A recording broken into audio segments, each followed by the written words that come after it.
Shalom Uvracha. There is a wonderful book that is called Or HaSechel, the light of wisdom, of the mind, of the brain. It's a holy book that is very deep with the Kabbalah knowledge and information, and been written by a very righteous man named Rabbi Avraham Abulafia. Rabbi Avraham Abulafia. And this righteous man is a very interesting character, but I will not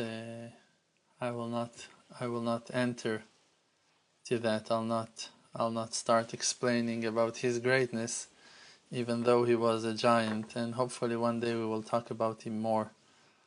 He was very unique. He was very out of the box righteous man. He was very, very powerful and very known and famous in the same time.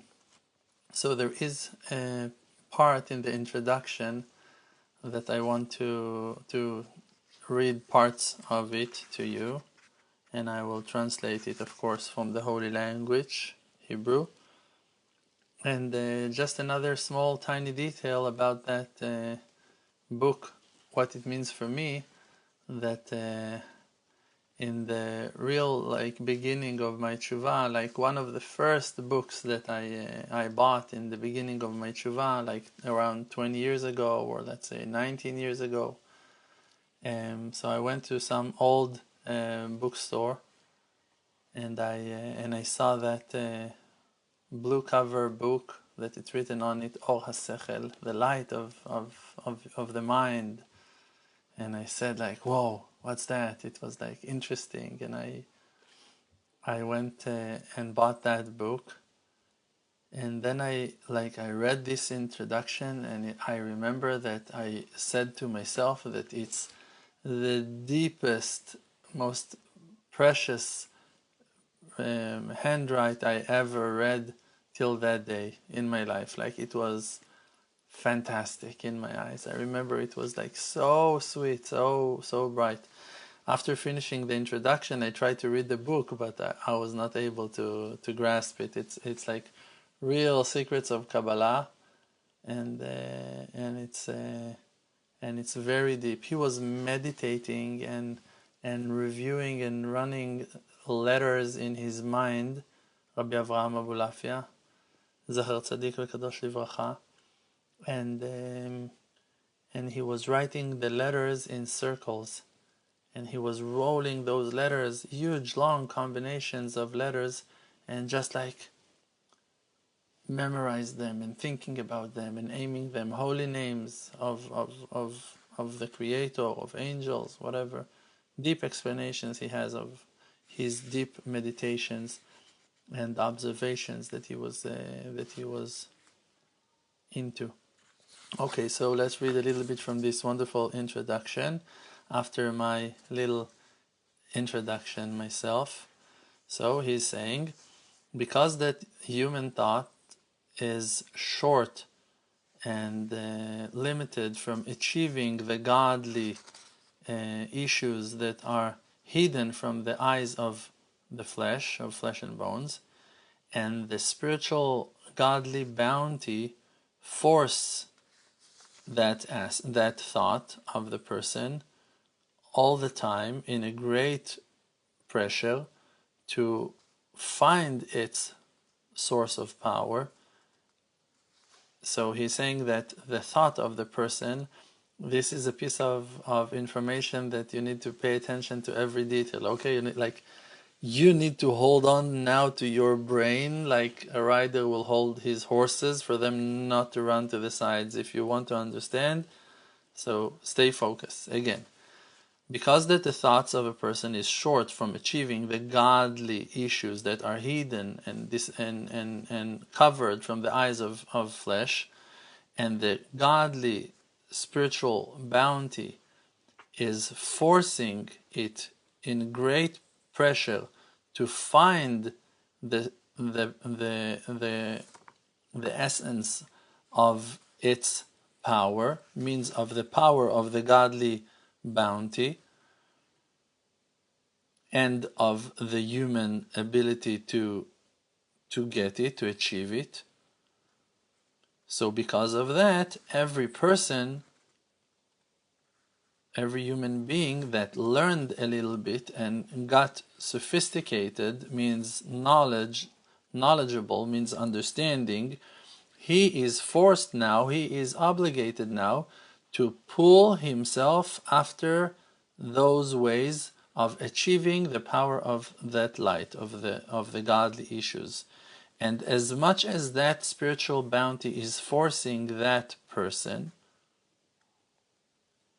in an honorable, great power through his thoughts, means to force your thoughts to influence from his perfection to his surroundings. So he's telling us, it's deep, that because that spiritual bounty is so pure and holy, therefore it's forcing you, that person who desires to find the truth, to put more effort into that process of finding your true potential, your ability to achieve those godly powers.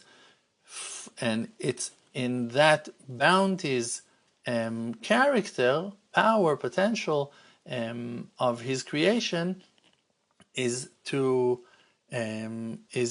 force the person to follow his honesty, like that the bounty, the spiritual good bounty, is revealing itself to you. So you need to do the same and to share that wisdom with your surroundings.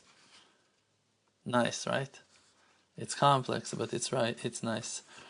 And if the brain, the mind of the person is very, very short, and the person cannot understand much at all, because the person is occupied, he's busy, he's distracted, he's like sad, depressed, lonely, he will achieve depends in the amount, in the capacity of the vessel of the person, depends in that.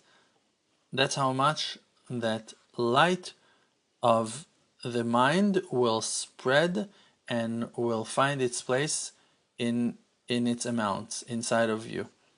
Means that when that light, you see that Rabbi Avraham Abulafia is explaining to us that light has a will. The light of the mind, the light of wisdom, has a nature, has a will, has a soul. It's like it wants to achieve something with you. Therefore, it's doing something with you. So, when it wants to influence on you, it will do it corresponding to the amount, to your capacity, to the amount of knowledge and the quality of your wisdom. If he will find you with a little bit, it might be that it will not influence itself on you in great bounty. But if it will find you with great vessels, there is no way that it will flow into you, that it will affect you in a short amount. And if it will not find any attachment between himself to you, like if you're not a vessel at all, so it might be that he won't touch you and won't affect you. Because how can he give you something that you don't already have? Okay, if, like, let's say if you drink water, so he will give you water. If you're very thirsty, he will give you a lot of water. If you are not so thirsty, he will give you a little bit of water. But if you're not drinking water, he won't give you water. Like, because what's your connection to water? And the wise and righteous people explained and gave examples to compare the spiritual bounty to the financial bounty, to wealth of this world. As an example, like that there is a person that the Creator gave him a lot of money, huge wealth, for him to make other people rich, for him to support others, because the share that we mentioned until now, the way that that bounty is being shared by people, is not it's not based on the capacity. No, I'm sorry. It is by your capacity and not by your will. Because there is, so again, like he's saying to us, the bounty will come to the person based on his vessels and not based on his intention. You might get a huge bounty and to leave it with you, and then like you're going to be punished. The person will be punished for not doing what he's supposed to. Like think about a billionaire, a millionaire person, someone that has a huge amount of money, like few millions of dollars, okay? And like there are poor people that are starving, like people he knows, people that are struggling without being able to pay rent. And he will not spare $1,000 to help them. 2,000, 5,000. Tiny amount for him. Like for you, 5,000, like you, whoa, like how I'm gonna get to 5,000? But like for him, 5,000, it's like it's nothing. He won't feel it, but he won't do it. So that wealth will damage him in the end of the path. It's like it's gonna be his crime not to give charity, not to share from his bounty. And even more so when we're talking about spiritual bounty. When you are wise, when you are gifted, when you are talented, and you're not sharing, so like Ribono Shel Olam, why the Creator, look for the reason. Why did the Creator in the first place gave me wisdom? Why he gave me knowledge? Why he gave me the ability to communicate and to share and to help and to teach, if not for that? So if a person is not doing that, of course that he might hurt himself by that, might be punished because of that. So there is a person that is able to make many people wealthy, but his will is not helping him. And even to support himself in a real wealth, he's not even able to do, because he's cheap, because he's not able to, like he has bad relationship with himself. He's all the time hating himself and blaming himself and struggling and like suffering in his mind. So then he's short in his ability to benefit his own life even. So, and even more so to help others, and on and on and on. Skipping a little bit now.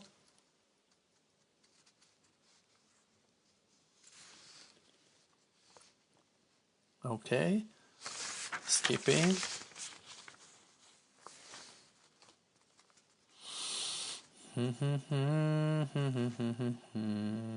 Okay, so we found that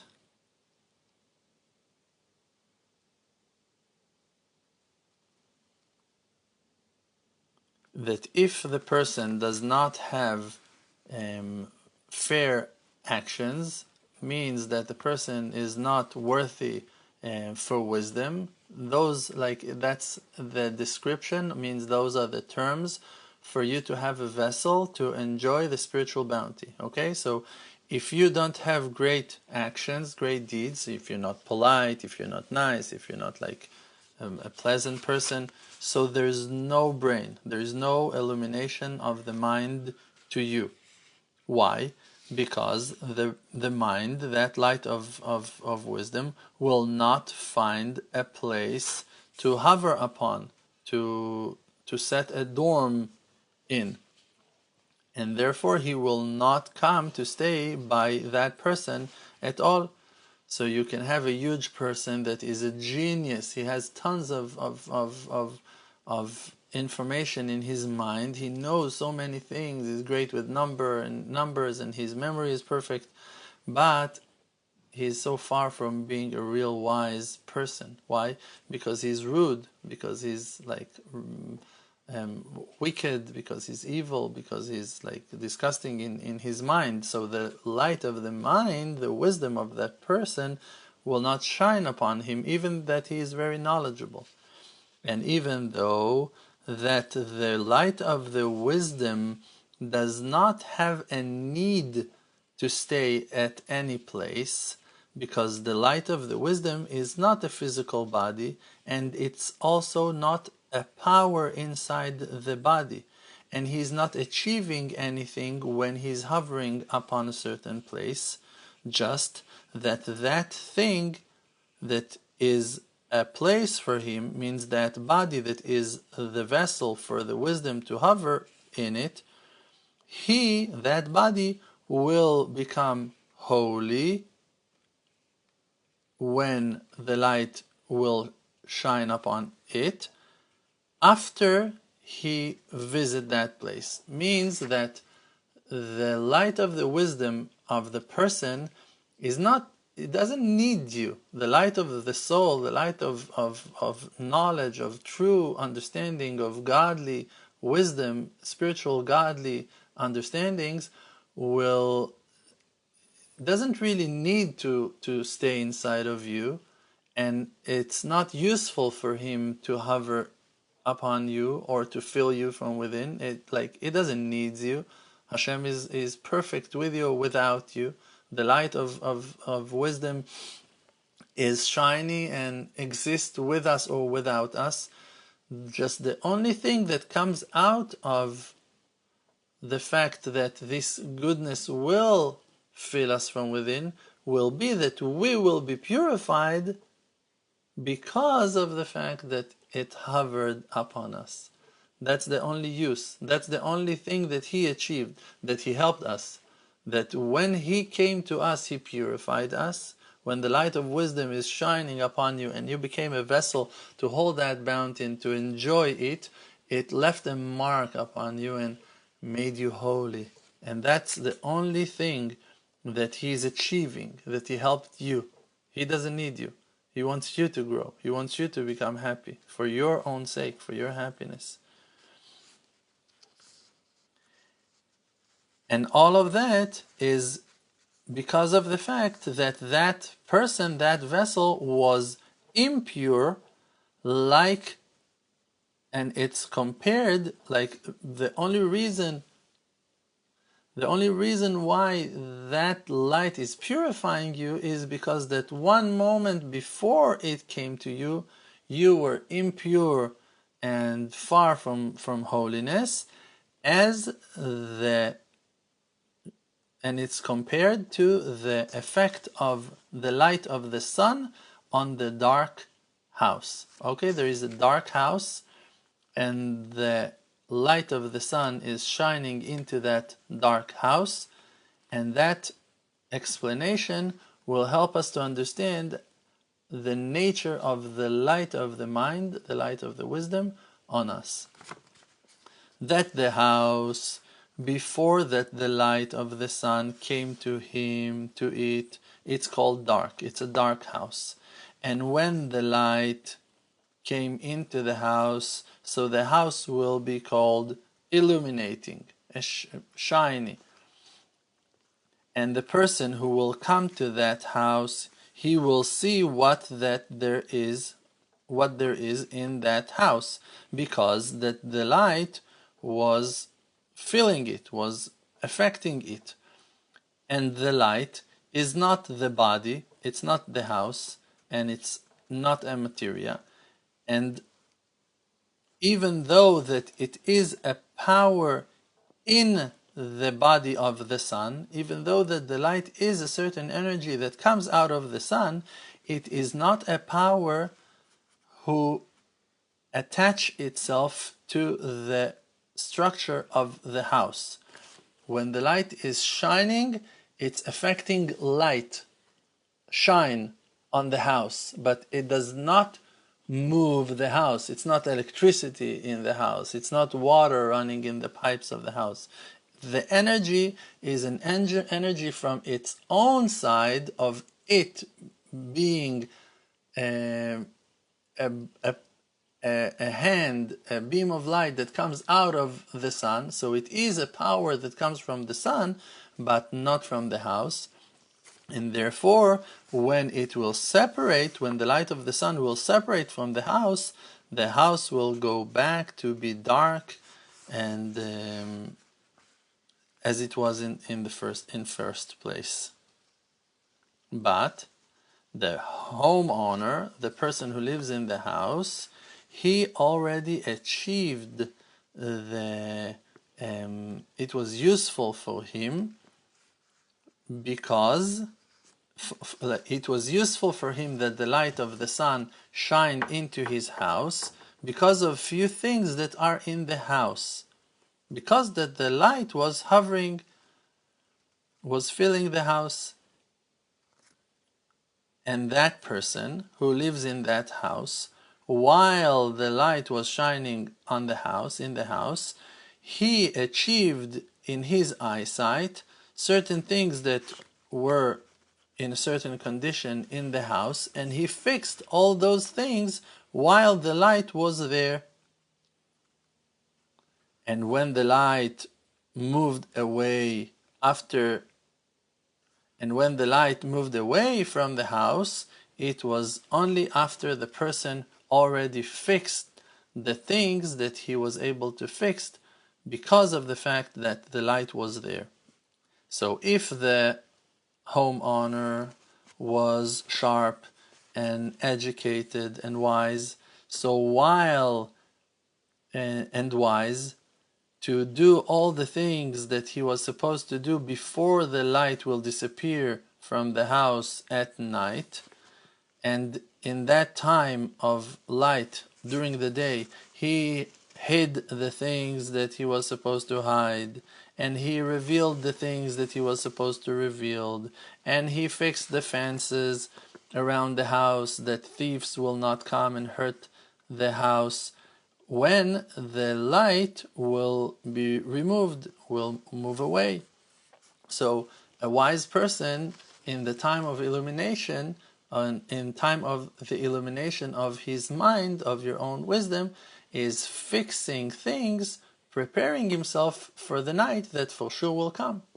So when you are enjoying a spiritual illumination and you understand things and you're now happy, it's not the time to celebrate, all right, fantastic house, I can eat and drink and be happy. No, it's time to work, to set a lamp for the night, to fix the dining table and the chairs and things that you won't bump into them when you're going to walk later at night when the sun will move away, that you're going to fix and close and lock the windows and the doors, that you'll be able to open them properly, to do everything that is needed for you to protect yourself in the time of darkness that for sure will come. Like there is no other way. That is the tale, and it's explaining and reflecting the body of the human being. It's equal. It's the same. And the objects of the house are the actions that a person cannot do them without his organs.